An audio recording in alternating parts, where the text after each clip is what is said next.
केशवपुर नाम के गांव में राघव नाम का एक दर्जी रहा करता था। उस गांव में वो अकेला ही दर्जी होने के कारण सभी लोग उसके पास ही कपड़े सिलाने के लिए आते थे। राघव का व्यापार अच्छी तरह से चल रहा था। उसे दारू पीने की लत होने के कारण कभी कभी वो कपड़े आड़े टेढ़े सिला देता था, लेकिन उसके अलावा कोई भी दर्जी ना होने के कारण लोग उसी से कपड़े सिलवाते थे। जब भी ग्राहक उसके पास कंप्लेंट लेकर आते तो राघव हमेशा उन्हें टाल देता। एक दिन शंकर नाम का आदमी एक टाइट सा कमीज पहनकर आया और राघव से, अरे राघव, ये कमीज कितना टाइट सिलाया है तुमने।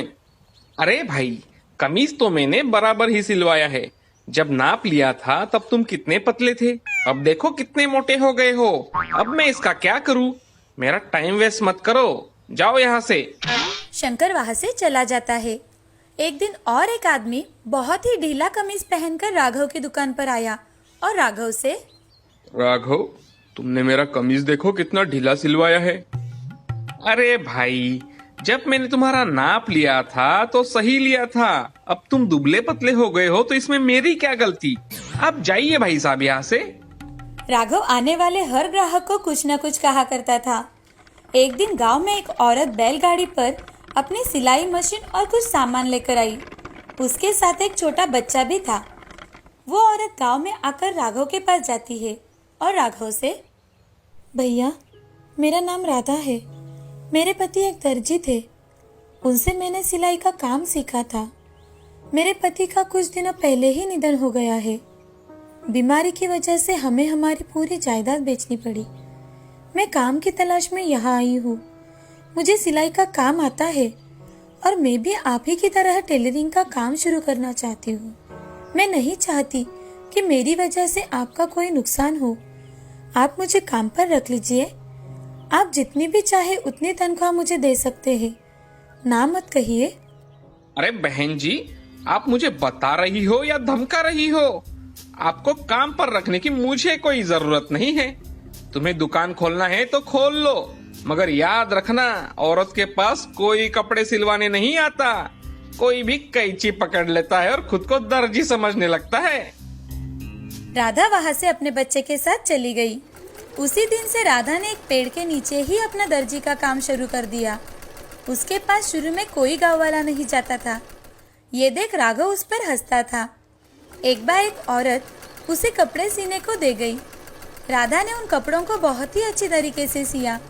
उस औरत ने कपड़े देख, तुमने ये कपड़े बहुत अच्छे सिए हैं। मैं अपने गली में सबको बताऊंगी तुम्हारे बारे में, ताकि सब तुम्हारे पास कपड़े सिलाने के लिए लाए। जी बहन, आपका बहुत बहुत शुक्रिया। उसके बाद कई औरतें राधा के पास कपड़े सिलाने के लिए आया करती थी। बाद में आदमी लोग भी उसके पास कपड़े सिलाने के लिए आया करते थे। एक दिन श्याम नाम का आदमी, राधा बहन, तुम एक स्त्री होकर भी कितने अच्छे आदमियों के कपड़े सिलाती हो। और एक वो राघव है, निठल्ला कहीं का। राघव वही खड़ा होने के कारण उसने वो सारी बातें सुन ली और उसे बहुत गुस्सा आया। थोड़े ही दिनों में राधा ने अपनी कड़ी मेहनत के दम पर एक दुकान भी खरीद ली और उसमें वो कपड़े सीने लगी। राधा का धंधा भी अच्छा चल पड़ा। राधा अपने ग्राहकों को अच्छी तरह से कपड़े सिलवा के दिया करती थी। उसके विपरीत राघव की दुकान चलना ही बंद हो गया था। उसके ग्राहक तो जैसे आना ही बंद हो गया था। इसी वजह से वो राधा पर बहुत ही जलने लगा था। एक दिन बड़े घर का नौकर आकर राधा से, बहन जी, कपड़े सिलाने वाली राधा आप ही हो? हाँ भैया, मैं ही हूँ। क्या काम था? बहन जी, मालिक ने आपको उनके घर के सबके कपड़े सिलवाने का काम दिया है। आपको घर आकर सबका नाप लेकर जाना पड़ेगा। जी, मैं जरूर आऊंगी। मुझे घर का पता दे दीजिए। बहन जी, आपको मेहता हाउस में आना है। ठीक है भैया, मैं कल आ जाऊंगी। राधा के हाँ कहते ही नौकर वहाँ से चला गया और राधा अपने दुकान में काम में व्यस्त हो गई। ये सब बातें दूर खड़ा राघव सुन रहा था। वो मन ही मन, इस राधा को मैंने काम पर न रखकर बहुत बड़ी गलती कर दी है। अब मेरे पास कोई कपड़े सिलाने नहीं आता और इसके पास देखो, एक के बाद एक ऑर्डर आ रहे हैं। इसके दुकान का मुझे कुछ ना कुछ करना ही होगा। राघव वहाँ से चला जाता है। तभी राघव की पत्नी शीला वहाँ आकर, राधा बहन, मैं राघव की पत्नी हूँ। जब से तुम इस गांव में आई हो, मेरे पति का तो धंधा जैसे बंद ही हो गया है। एक दिन भी हमारी अच्छे से कमाई नहीं हुई। मैंने उन्हें कहा था कि मैं उनके यहाँ काम करती हूँ, मगर उन्होंने साफ साफ मना कर दिया।